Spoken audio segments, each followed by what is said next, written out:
출애굽기 10장 1절에서 20절까지의 말씀입니다.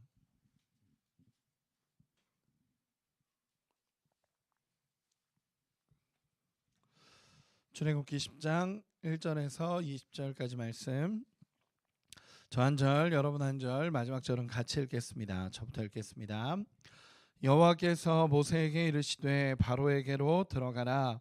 내가 그의 마음과 그의 신하들의 마음을 완강하게 함은 나의 표징을 그들 중에 보이기 위함이며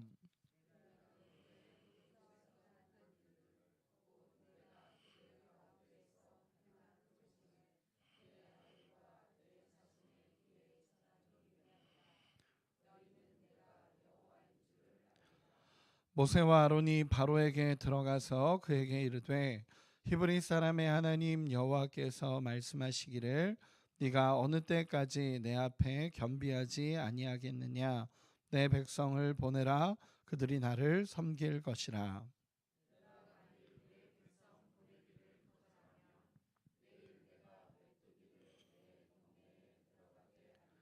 메뚜기가 지면을 덮어서 사람이 땅을 볼 수 없을 것이라. 메뚜기가 내게 남은 그것 곧 우박을 면하고 남은 것을 먹이며 너희를 위하여 들에서 자라나는 모든 나무를 먹을 것이며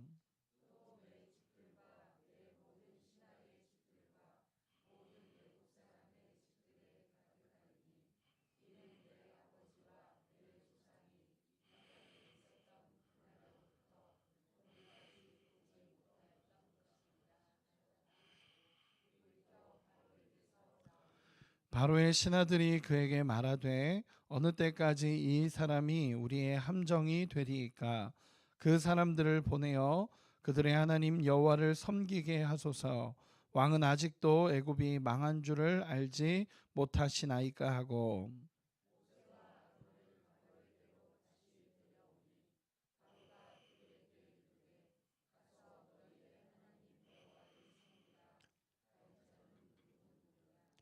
모세가 이르되 우리가 여호와 앞에 절기를 지킬 것인즉 우리가 남녀노소와 양과 소를 데리고 가겠나이다.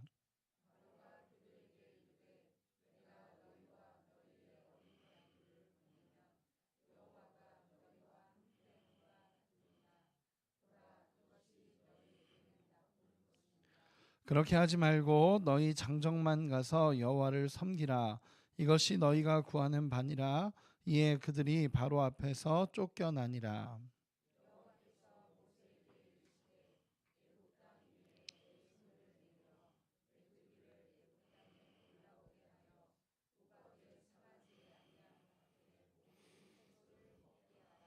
모세가 애굽 땅 위에 그 지팡이를 들매 여호와께서 동풍을 일으켜 온 낮과 온 밤에 불게 하시니 아침이 되매 동풍이 메뚜기를 불러 들인지라.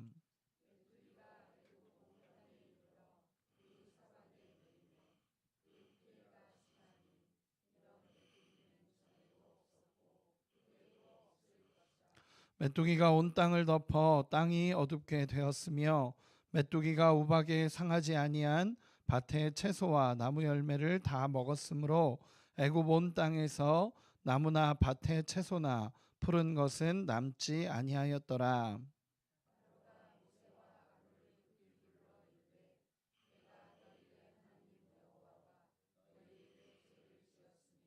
바라건대 이번만 나의 죄를 용서하고 너희의 하나님 여호와께 구하여 이 죽음만은 내게서 떠나게 하라. 여호와께서 돌이켜 강력한 서풍을 불게 하사 메뚜기를 홍해에 몰아넣으시니 애굽 온 땅에 메뚜기가 하나도 남지 아니하니라. 그러나 여호와께서 바로의 마음 완악하게 하셨으므로 이스라엘 자손을 보내지 아니하였더라. 아멘. 이 말씀을 나누도록 하겠습니다. 오늘은 8번째 재앙입니다. 계속 이제 출애굽기를 말씀을 나누면서 재앙에 대한 말씀을 나누고 있는데 특별히 이번에는 메뚜기 재앙 8번째 재앙의 말씀입니다. 사실 하나님께서 7번째 재앙까지 애굽에 내리셨습니다.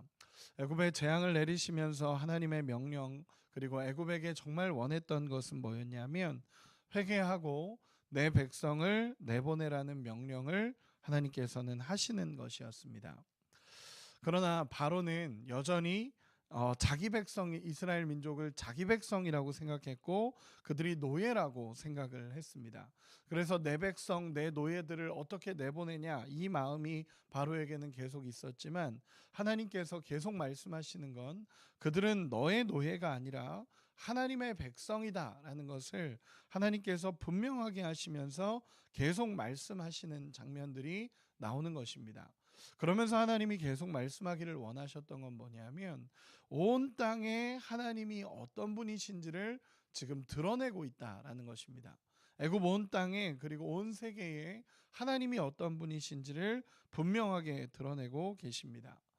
재앙이 계속 진행되었습니다. 7가지 재앙이 진행됐고 특히나 지난번 우박재앙 어제 말씀 나눴던 7번째 재앙이었던 우박재앙까지 나타났을 때는 사실 이 정도 되면 꺾일만도 합니다. 정말 꺾일만도 하고 정말 무너져서 이제는 더 이상 애굽이 어떻게 회복해야 되는가라는 고민을 할 만도 한데 바로는 꺾이지 않습니다. 욕심이고 교만이고 자기의입니다. 결국 하나님이 경고하시고 하나님이 말씀하시는데도 불구하고 끝까지 고집을 피웁니다. 그러다 보니까 결국 이렇게 어려움이 찾아올 수밖에 없었다라는 것입니다. 오늘 본문에 나타난 8번째 재앙은 메뚜기 떼 재앙입니다. 하나님께서는 메뚜기 떼를 보내서 온 땅에 있는 모든 것을 덮을 거다라고 하나님 말씀하시고 이렇게 되면 정말 모든 곡식들이 사라지는 생명을 위협하는 재앙이 됩니다. 이 재앙은 개구리 떼처럼 뭔가 귀찮고 힘들고 어려운 것도 아니고 파리 떼처럼 고통스럽고 불편한 것이 아니라 이제는 정말 생명을 위협할 수밖에 없는 재앙입니다. 고대 근동사회에서 메뚜기 떼라는 건 어마어마한 일이었죠. 그 메뚜기 떼가 한 번 휩쓸고 가면 모든 게 사라진다라고 말했던 재앙이 메뚜기 떼 재앙입니다. 하나님께서는 이 메뚜기 떼 재앙을 말씀하시며 이 재앙부터는 뭔가 새로운 것들이 언급되기 시작합니다. 우리 1절 2절 같이 한 번만 읽어보겠습니다. 1절 2절입니다. 시작. 여호와께서 모세에게 이르시되 바로에게로 들어가라. 내가 그의 마음과 그의 신하들의 마음을 완강하게 함은 나의 표징을 그들 중에 보이기 위함이며 내가 애굽에서 행한 일들 곧 내가 그들 가운데에서 행한 표징을 내 아들과 내 자손의 귀에 전하기 위함이라. 너희는 내가 여호와인 줄을 알리라. 아멘. 하나님께서 이 재앙을 계속 내리셨던 목적들을 이야기하시는데 첫 번째는 뭐냐면 애굽에게 하나님의 권능을 보여주기 위함이다라고 이야기하십니다. 그들이 그렇게 꺾이지 않으면서 그들이 계속적으로 버티고 꺾이지 않으면서 하나님의 영광이 드러나고 하나님의 그 능력이 드러나는 상황이 벌어지게 됩니다. 하나님께서는 이 하나님의 능력을 애굽에게 보여주기 위함이라고 이야기하시고 또 하나는 여기서 재밌는 장면은 이제 너와 내 자손들에게 백성의 후손들에게도 하나님이 어떤 분이시고 어떤 업적을 이루셨고 하나님이 어떤 이적을 일으키셨는지를 보여주기 위함이다라고 하나님께서는 분명하게 이야기하십니다. 그래서 쉽게 표현해서 이렇습니다. 애굽에게 재앙을 내림으로 그 모든 고집을 끊어내기 위함이 첫 번째였고 두 번째는 우리가 섬기는 하나님을 대대소손에게 전하기를 위해서 하나님이 이 재앙을 하나하나 보여주고 계신다라는 것을 말씀하고 있습니다. 이제 모세와 아론은 이 바로에게 가서 하나님의 말씀을 전합니다. 4절에서 6절 우리 같이 한 번만 읽어보도록 하겠습니다. 4절에서 6절 제가 읽겠습니다. 네가 만일 내 백성 보내기를 거절하면 내일 내가 메뚜기를 내 경내에 들어가게 하리니 메뚜기가 지면을 덮어서 사람이 땅을 볼 수 없을 것이라. 메뚜기가 내게 남은 그것 곧 우박을 면하고 남은 것을 먹으며 너희를 위하여 들에서 자라나는 모든 나무를 먹을 것이며 또 내 집들과 내 모든 신하의 집들과 모든 애굽 사람의 집들에 가득하리니 이는 내 아버지와 내 조상이 이 땅에 있었던 그날로부터 오늘까지 보지 못하였던 것이리라 하셨다 하고 돌이켜 바로에게서 나오니. 아멘. 하나님의 명령을 전달합니다. 하나님의 백성을 보내라. 그러지 않으면 메뚜기 떼가 온 땅에 덮을 것이다 라고 이야기합니다. 그리고 이 메뚜기 떼는 그나마 그 7번째 재앙이었던 우박에서 조금은 면한 것인 식물까지도 다 먹어치워 버릴 거다라는 것입니다. 엄청나고 끔찍한 수준의 재앙이 일어날 거다라고 분명하게 경고를 합니다. 이것은 전에도 없었고 후에도 없을 정도로 어마어마한 재앙이 일어날 거다라는 것을 하나님은 경고하십니다. 그러자 이제 재밌는 일이 일어납니다. 어떤 일이 일어나냐면 7절 우리 같이 한 번만 읽어보겠습니다. 7절입니다. 시작. 바로의 신하들이 그에게 말하되 어느 때까지 보내어 그들의 하나님 여호와를 섬기게 하소서. 왕은 아직도 애굽이 망한 줄을 알지 못하시니까 하고. 아멘. 이렇게 이야기합니다. 이제는 옆에 있는 신하들이 바로에게 가서 이야기를 합니다. 바로는 그 당시 절대 군주였습니다. 신이었습니다. 바로는 신이었습니다.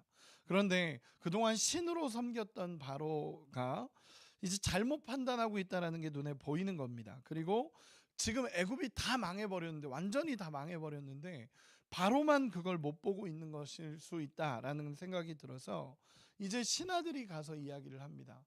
이 지금 애굽이 망한 게 보이지 않습니까? 왜 그들의 하나님을 섬기게 하십시오. 바로의 완악함이 신하들이 보기에도 지나친 겁니다. 이 바로의 완악함이 신하들이 보기에도 지나쳐서 이제는 신하들이 가서 이렇게 하면 안 된다라고 이야기를 합니다. 그런데 여러분, 뭔가 그 마음에 그 고집과 하나님을 경외함이 없는 사람을 보면요, 이 지경이 돼도 모릅니다. 이 지경이 되어도 이 바로는 이 애굽 땅을 보지 못하고 이 지경이 돼도 바로는 본인을 보지 못합니다. 신하들이 그렇게 얘기하니까 이제 바로는 8절에 모세를 다시 부르게 됩니다. 모세와 아론을 다시 불러서 그들과 협상을 하기 시작합니다. 우리 8절 제가 읽어드리겠습니다. 모세와 아론을 바로에게로 다시 데려오니 바로가 그들에게 이르되 가서 너희의 하나님 여호와를 섬기라. 갈 자는 누구누구냐. 이제 바로가 모세를 불러서 협상을 하기 시작합니다. 모세와 아론을 불러서 협상을 하기 시작합니다. 제사 지내러 가라라는 것입니다. 이제 그래, 제사 지내러 가라라고 이야기하자. 그러면서 이야기하는 것이 완전히 백기를 든 건 아닙니다. 뭐라고 하냐면 누가 갈 거냐라고 이야기를 하자 이제 전체를 간다라고 얘기했더니 이제 바로는 참여자 수를 제한하기 시작합니다. 이 사람들은 가지 마라. 이 사람들은 가지 마라. 너네 장정만 가서 예배 드려라. 그리고 가축을 왜 데리고 가냐? 데리고 가지 마라 라고까지 이야기합니다. 그러나 모세와 아론은 거기에 타협하지 않습니다. 거기에 타협하지 않고 단호합니다. 하나님 앞에 모두가 가서 예배해야 하며 제산까지도 가서 하나님 앞에 모든 것을 가지고 가서 예배해야 된다라고 정확하게 이야기를 합니다. 그러자 11절에 결국 화가 난 바로는 모세와 아론을 쫓아내 버립니다. 여러분, 그 뒤로는 어떤 일들이 일어날까요? 하나님이 말씀하신 재앙이 그대로 찾아옵니다. 하나님이 말씀하신 재앙이 그대로 찾아오고 하나님이 말씀하신 그 메뚜기 떼가 온 땅을 덮기 시작합니다. 우리 15절 같이 한 번만 읽어보겠습니다. 15절입니다. 시작. 메뚜기가 온 땅을 덮어 땅이 어둡게 되었으며 메뚜기가 우박에 상하지 아니한 밭의 채소와 나무 열매를 다 먹었으므로 애굽 온 땅에서 나무나 밭의 채소나 푸른 것은 남지 아니하였더라. 아멘. 바로에게 쫓겨난 모세와 아론은 이제 나가서 하나님의 지팡이를 듭니다. 그러자 메뚜기 떼가 몰아치기 시작하고 하나님의 경고가 현실이 됩니다. 이전에도 이후에도 없을 엄청난 재앙이 애굽 온 땅에 다스리기 시작합니다. 애굽에 남아있는 것이 없을 정도로 이제는 엄청난 재앙으로 찾아오게 된 겁니다. 결국 바로는 애원하는 장면들이 나타납니다. 자신의 죄를 인정합니다. 16절 17절인데 제가 읽겠습니다.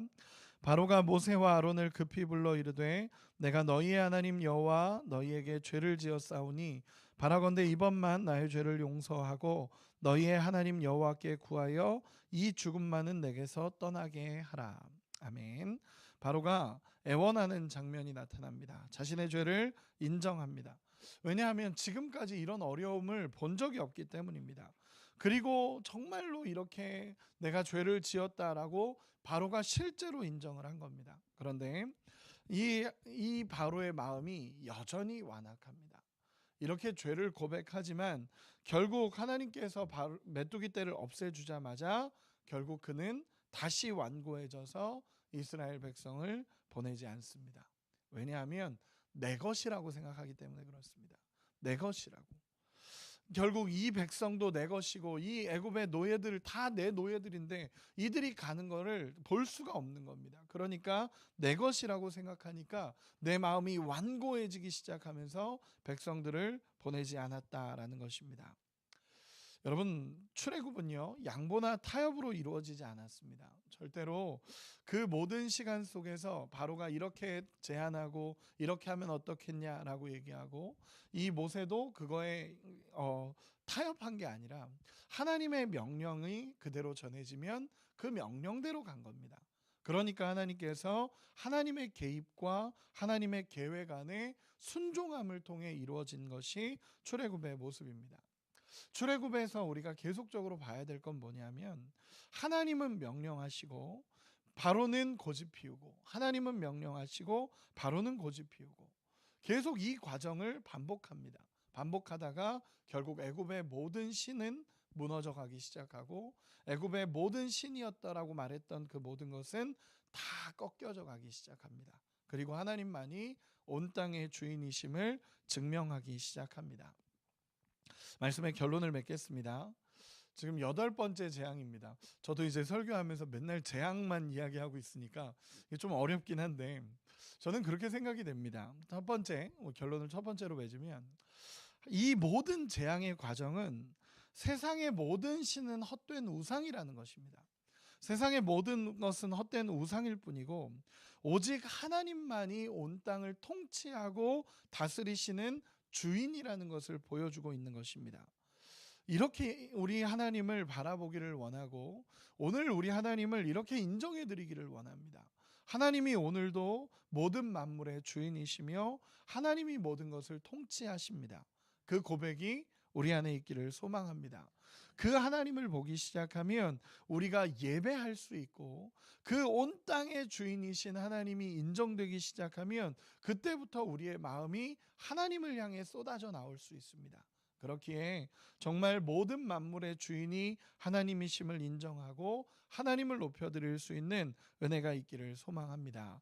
두 번째로는 하나님의 일은 협상과 타협이 아닙니다. 하나님이 말씀하시면 그 말씀대로 가는 것이 우리의 모습이 되어야 합니다. 혹시 우리의 인생에 자꾸 하나님과 나와 타협하려고 하는 부분들이 있지는 않으십니까? 하나님은 이렇게 하라고 하는데 하나님 제 시간이 그래서 하나님 제가 이런 상황이 어려워서 하나님 이게 어려워서 그러면서 자꾸 타협하려는 모습이 있지는 않으십니까?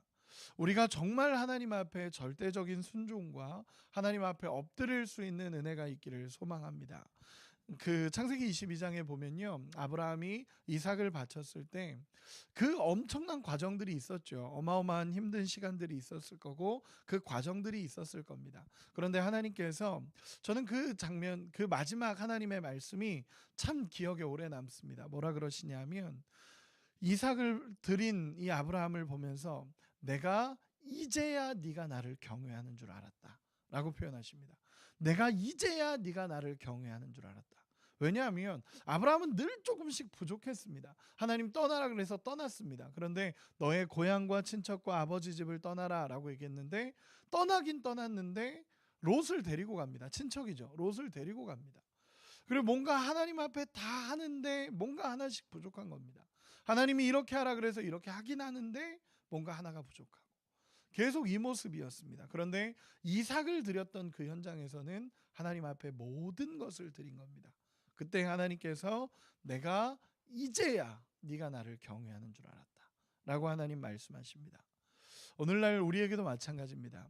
하나님 앞에 순종하죠. 순종합니다. 그러나 때로는 100%가 되지 않고 하나님하고 늘 타협하는 게 우리의 모습은 아닌지 생각해 봅니다. 여호수아 24장에 이렇게 외치죠. 나와 내 집은 여호와만 섬기겠다. 여호와만 섬기는 게 정말로 중요합니다. 이스라엘 백성들이 늘 여호와를 섬겼습니다. 그런데 여호와를 섬겼지만 여호와만 섬긴 적은 없습니다. 별로 없습니다. 여호와도 섬기고 바알도 섬기고 가나안 땅에 들어가서는 훨씬 더 심해졌죠. 가나안 땅에 들어가고 나서는 훨씬 더 심해집니다. 여호와도 섬기고 바알도 섬기고 아세라도 섬기고 여호와도 섬기고 다른 신도 섬기고 이게 그들의 모습이었습니다. 그때 여호수아가 외치는 음성은 여호와만 섬겨라. 여호와만 섬겨라입니다. 우리의 인생도 마찬가지입니다. 하나님의 일은요. 내 뜻과 내 생각대로 협상하고 타협하는 것이 아니라 하나님이 말씀하신 그대로 순종하는 인생이 되어야 하나님의 역사가 온전히 흘러갑니다. 그런 순종이 우리 안에 있기를 소망합니다. 그리고 세 번째 마지막으로 하나님께서 말씀하실 때 빨리 반응할 수 있는 은혜가 있기를 소망합니다. 바로는 아무리 얘기해도 들리지 않습니다. 이게 완악함입니다. 제가 강팍이라는 단어로 쓰이잖아요. 강팍이라는 단어더라고요. 강팍이라는 단어는 아무리 해도 들리지 않는다라는 것입니다. 마음이 강팍하다라는 것은요. 누가 아무리 얘기해도 들리지 않는 겁니다. 여기서 그냥 딱 고정되어 버린 겁니다. 근데 성경에서 보면 강팍이라고 표현을 합니다. 여러분 하나님의 말씀이 우리 안에 들린다라는 것은 축복입니다. 믿으십니까? 때로는 우리의 인생에 아픈 말씀이라 할지라도 때로는 우리의 인생에 때로는 그 아픔이 우리에게 하나님이 말씀하시는 책망일지라도 하나님의 음성을 들을 수 있다라는 것 자체가 정말 큰 축복입니다. 그래서 저는 이 새벽에 나와서 기도한다라는 게 참 축복이라는 것을 정말로 믿습니다. 그리고 저도 이 새벽이 없으면 하나님 앞에 어떻게 살아갈 수 있을까를 늘 고민합니다. 하나님 앞에 엎드리는 시간, 하나님 앞에 깨지는 시간, 그리고 그 하나님이 우리에게 주시는 이 새벽을 통한 하나님의 음성이 있기 때문에 그 음성을 들을 수 있다라는 게 엄청난 축복이라는 것을 깨닫고 살아갑니다. 우리의 인생에도 정말 하나님의 음성을 듣고 그 음성대로 순종하며 믿음의 여정을 걸어갈 수 있는 우리 모두가 되시기를 예수님의 이름으로 축원합니다. 기도하겠습니다.